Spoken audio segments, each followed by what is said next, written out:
আসসালামু আলাইকুম। সবাইকে স্বাগত জানাচ্ছি আমার দেশ পোস্ট এডিটোরিয়ালে। সঙ্গে আছি তামান্না মিনহাজ। আমার দেশের সহযোগী সম্পাদক আলফাজ আনামের লেখা আজকের পোস্ট এডিটোরিয়ালটির শিরোনাম মধ্যবামে বিএনপি নমনীয় ইসলামে জামায়াত। চলুন দর্শক জেনে নেওয়া যাক পোস্ট এডিটোরিয়ালটির বিস্তারিত। জাতীয় সংসদ নির্বাচন সামনে রেখে দেশের রাজনীতিতে এখন নানামুখী মেরুকরণ ঘটছে। প্রধান তিনটি রাজনৈতিক শক্তি বিএনপি, জামায়াতে ইসলামী ও এনসিপির নেতৃত্বে তিনটি রাজনৈতিক জোট নির্বাচনে প্রতিদ্বন্দ্বিতা করতে যাচ্ছে। এছাড়া ফ্যাসিবাদের দোসর জাতীয় পার্টির নেতৃত্বেও গঠিত হয়েছে একটি জোট। একাধিক জোটের প্রার্থীরা আগামী নির্বাচনে অংশ নেবেন বলে ধারণা করা হচ্ছে।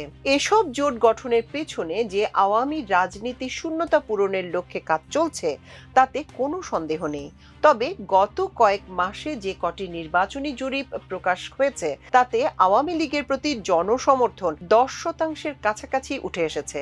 আওয়ামী লীগ ক্ষমতায় থাকাকালে জাতীয় পার্টিকে নিয়ে যেসব একতরফা নির্বাচনের আয়োজন করা হয়েছিল তাতে 5 থেকে 8% লোক ভোট কেন্দ্রে গিয়েছিলেন। ফলে আওয়ামী লীগের ভোট যে 10%-এর কাছাকাছি তা যথেষ্ট যুক্তিসঙ্গত বলে মনে হয়। ফলে নির্বাচনে আওয়ামী লীগের সহযোগী জাতীয় পার্টির নেতৃত্বে নতুন এই জোট বড় ধরনের কোনো প্রভাব ফেলতে পারবে এমনটা মনে করার বাস্তব কোনো কারণ নেই। শেখ হাসিনার পতন ও পলায়নের পর নিরপেক্ষতার মুখোশধারী আওয়ামী বুদ্ধিজীবীরা ধারণা দেওয়ার চেষ্টা করেছেন রাজনীতিতে আওয়ামী লীগের অনুপস্থিতির কারণে এক ধরনের শূন্যতা তৈরি হবে। দিল্লিপন্থী এই বুদ্ধিজীবী ও প্রচারবিদরা এমন ধারণা দেওয়ার চেষ্টা করেছেন ইনক্লুসিভ নির্বাচন এবং রাজনীতির জন্য গণহত্যাকারী দল আওয়ামী লীগকে নির্বাচনের সুযোগ দিতে হবে। কিন্তু নির্বাচনের তফসিল ঘোষণার আগেই আমরা দেখেছি একাধিক রাজনৈতিক জোটের আত্মপ্রকাশ আগামী নির্বাচন ব্যাপক প্রতিদ্বন্দ্বিতামূলক হওয়ার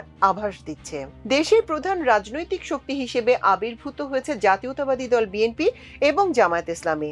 আমার দেশে প্রথম যখন মাঠ পর্যায়ে নির্বাচনী চিত্রের খবর প্রকাশ হচ্ছিল তখন বিএনপির প্রার্থীর সঙ্গে জামায়াত প্রার্থীর প্রতিদ্বন্দ্বিতার অনেক খবর আসছিল। সে সময় বিএনপির বাম ধারার বুদ্ধিজীবীরা আমার দেশ নিয়ে সামাজিক যোগাযোগ মাধ্যমে বিষোদ্গার করেছিলেন। তাদের আপত্তি ছিল বিএনপির মতো বড় দলের সঙ্গে জামায়াতকে তুলনা করে আমার দেশ বিএনপিকে নাকি ছোট করার চেষ্টা করছে। কিন্তু বাস্তবতা হচ্ছে আওয়ামী লীগের পতনের পর ধীরে ধীরে বিএনপির প্রধান প্রতিদ্বন্দ্বী শক্তি হিসেবে জামায়াতের উত্থান ঘটতে থাকে।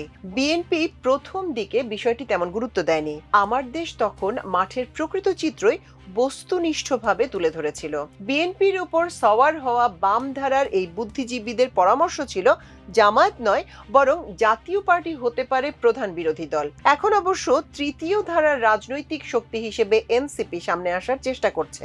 বিভিন্ন জরিপে বিএনপি ও জামায়াতের পর এনসিপির অবস্থান দেখা যাচ্ছে। নির্বাচনে এনসিপির নেতৃত্বাধীন জোট আবার বড় দুই জোটের সঙ্গে কোনো ধরনের সমঝোতায় যাবে কিনা তা দেখার জন্য আমাদের হয়তো আরো কিছুদিন অপেক্ষা করতে হবে। তীব্র প্রতিদ্বন্দ্বিতামূলক নির্বাচনের চাপে প্রধান দু দলের রাজনৈতিক দর্শন ও প্রচারণার ক্ষেত্রে এখন বড় ধরনের পরিবর্তন লক্ষ্য করা যাচ্ছে। বিএনপির পরিচয় ছিল ইসলামী মূল্যবোধের ভিত্তিতে বাংলাদেশি জাতীয়তাবাদকে ধারণ করা এক রাজনৈতিক দল। প্রেসিডেন্ট জিয়াউর রহমানের সময় সংবিধানের মূল নীতিতে সংযুক্ত করা হয়েছিল সর্বশক্তিমান আল্লাহর উপর পূর্ণ আস্থা ও বিশ্বাসী হবে যাবতীয় কার্যাবলীর ভিত্তি। পরিত্যাগ করা হয়েছিল ধর্মনিরপেক্ষতা। তাছাড়া তিনি সংবিধানে সংযুক্ত করেছিলেন বিসমিল্লাহির রহমানির রহিম। এই সংশোধনীর মধ্যে দিয়ে তিনি এ দেশের মানুষের ইসলামী পরিচয় সামনে এনেছিলেন। একইভাবে বেগম খালেদা জিয়াও তার দীর্ঘ রাজনৈতিক লড়াইয়ে ইসলামী মূল্যবোধ ও মুসলিম পরিচয়ের দিকটিকে প্রাধান্য দিয়েছেন। জিয়াউর রহমান ও খালেদা জিয়ার প্রধান রাজনৈতিক মিত্র ছিল দেশের ছোট বড় ইসলামপন্থী দলগুলো। এমনকি জিয়াউর রহমানের দল গঠনের পেছনে মুসলিম লীগের নেতারা বড় ধরনের ভূমিকা রেখেছিলেন, যাদের অনেকে মুক্তিযুদ্ধের বিরোধিতাও করেছিলেন। অন্যদিকে জিয়াউর রহমান ছিলেন মুক্তিযুদ্ধের আনুষ্ঠানিক ঘোষক ও একজন সেক্টর কমান্ডার। তিনি মূলত রিকনসিলিয়েশন বা ঐক্যের রাজনীতি করেছিলেন। বেগম খালেদা জিয়াও রাজনৈতিক মিত্র হিসেবে জামায়াতে ইসলামী সহ ইসলামপন্থী দলগুলো বেছে নিয়েছিলেন। 1991 সালে জামায়াতের সমর্থন নিয়ে সরকার গঠন করেছিলেন এবং 2001 সালে তার মন্ত্রিসভায় জামায়াতের আমির ও সেক্রেটারি জেনারেল প্রভাবশালী সদস্য হিসেবে দায়িত্ব পালন করেছেন। শেখ হাসিনার একনায়কত্ববাদী শাসনের বিরুদ্ধে বেগম খালেদা জিয়া জামাত সহ ইসলামপন্থী দলগুলোকে নিয়ে জোটবদ্ধ হয়ে আন্দোলনও গড়ে তোলার চেষ্টা করেছিলেন। অভ্যুত্থানে শেখ হাসিনার পতনের পর নতুন রাজনৈতিক দৃশ্যপটে বিএনপির রাজনৈতিক অবস্থানে বড় ধরনের পরিবর্তন আসছে বলে মনে হচ্ছে। অবশ্য এর শুরু হয়েছিল 2018 সালের নির্বাচনের আগে। সে সময় সাবেক আওয়ামী লীগ নেতা ডক্টর কামাল হোসেনের নেতৃত্বে বিএনপি নির্বাচনী জোট গঠন করেছিল। বেগম খালেদা জিয়া ছিলেন কারাগারে। রাজনৈতিক সিদ্ধান্ত গ্রহণ প্রক্রিয়ায় তার বড় কোনো ভূমিকা ছিল না। এ সময় থেকে বিএনপিতে বামপন্থী নেতাদের প্রভাব বাড়তে থাকে। আওয়ামী লীগের পতনের পর বিএনপির বাম ধারার প্রচারবিদরা দলটিকে মধ্য বামপন্থী দল হিসেবে পরিচিত করার চেষ্টা করতে থাকে। আওয়ামী লীগ নেতারাও দেশ বিদেশে সবসময় উদার বামপন্থী দল হিসেবে দাবি করতেন, যদিও আওয়ামী লীগের ডিএনএতে ছিল ফ্যাসিবাদের বীজ। স্বাধীনতার পরপরই তারা মস্কোপন্থীদের সমর্থন নিয়ে একদলীয় বাকশাল কায়েম করেছিল।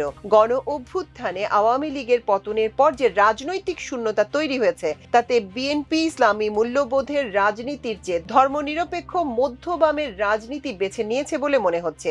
এক্ষেত্রে বিএনপির প্রচারবিদরা মনে করছেন এ ধরনের অবস্থানে আওয়ামীপন্থী ভোটাররা তাদের প্রতি নমনীয় হবেন। বিএনপির রাজনীতির সঙ্গে তারা ধীরে ধীরে সম্পৃক্ত হবেন। এতে যে শূন্যতা তৈরি হয়েছে তা পূরণ হবে। দ্বিতীয়ত, তাদের প্রতিপক্ষ যেহেতু জামায়াত ইসলামের মতো ইসলামপন্থী দল, সেক্ষেত্রে ধর্মীয় প্রভাবের প্রশ্নে জামাতের সঙ্গে প্রতিদ্বন্দ্বিতামূলক অবস্থান নেওয়া কঠিন। তাছাড়া সেকুলার ও মধ্য বাম পরিচয় ভারত সহ পশ্চিমা দেশগুলোর কাছে দলের গ্রহণযোগ্যতা বাড়াবে বলে তারা মনে করে। ফলে আমরা দেখছি বিএনপি এখন ইসলামী মূল্যবোধের পরিচয়ের চেয়ে আওয়ামী ন্যারেটিভে মুক্তিযুদ্ধের চেতনার বিষয়টি সামনে আনছে। জামায়াতের মুক্তিযুদ্ধকালীন অবস্থান নিয়ে দলটিকে চাপে রাখার কৌশল নিয়েছে। বিএনপি যখন নির্বাচন সামনে রেখে সেকুলার মধ্য বাম নীতি গ্রহণ করছে, তখন জামায়াত অনেকটা উদারপন্থী ইসলামী এবং জাতীয়তাবাদী রাজনৈতিক কৌশল নিয়ে ভোটারদের কাছে টানার চেষ্টা করছে। 1/11 এর পর নির্বাচন কমিশনে নিবন্ধন পাওয়ার শর্ত হিসেবে জামায়াত ইসলামের গঠনতন্ত্র সংশোধনের জন্য চাপ সৃষ্টি করা হয়েছিল। সে সময় জামায়াতের গঠনতন্ত্রে বড় ধরনের পরিবর্তন আনা হয়। এতে নারীদের অংশগ্রহণ বাড়ানো এবং সংখ্যালঘুদের দলের রাজনীতিতে সম্পৃক্ত করার বিষয়টি যোগ করা হয়। এই পরিবর্তনের সুবিধা এখন দলটি গ্রহণ করছে। ইতোমধ্যে জামায়াতে ইসলামী একজন সংখ্যালঘু প্রার্থীকে মনোনয়ন দিয়েছে। আরও একাধিক সংখ্যালঘু প্রার্থী নির্বাচনে অংশ নেবেন বলে দলটির পক্ষ থেকে আভাস দেওয়া হয়েছে। একই সঙ্গে নারীদের মধ্যে জামায়াতের সাংগঠনিক তৎপরতা বেড়েছে। এমনকি গ্রাম ও উপজেলা শহরগুলোয় জামায়াতের প্রার্থীদের বিজয়ী করতে নারী ভোটাররা বড় ধরনের ভূমিকা রাখবেন বলে দলটির নেতারা আশা প্রকাশ করেছেন। জামায়াতের শীর্ষ নেতাদের পক্ষ থেকে আশ্বস্ত করা হয়েছে নারীদের হিজাব বা বোরখার মতো পোশাক পরতে কোনো ধরনের বাধ্যবাধকতা আরোপ করা হবে না। ফলে নারীদের ইসলামপন্থী রাজনীতির প্রতি ভীতি অনেকটাই কেটে গেছে বলে মনে করা হয়। এক্ষেত্রে ডাকসু সহ বিশ্ববিদ্যালয়গুলোর ছাত্র সংসদ নির্বাচনে ইসলামী ছাত্র শিবিরের প্যানেলে অনেক নারী অংশ নিয়েছেন। এর মধ্যে হিজাব ছাড়া প্রার্থীও ছিল। ছাত্র সংসদ নির্বাচনে ইনক্লুসিভ প্রার্থী নির্বাচনের এই বার্তা জামাতের পক্ষে নারী ভোটারদের আশ্বস্ত করেছে।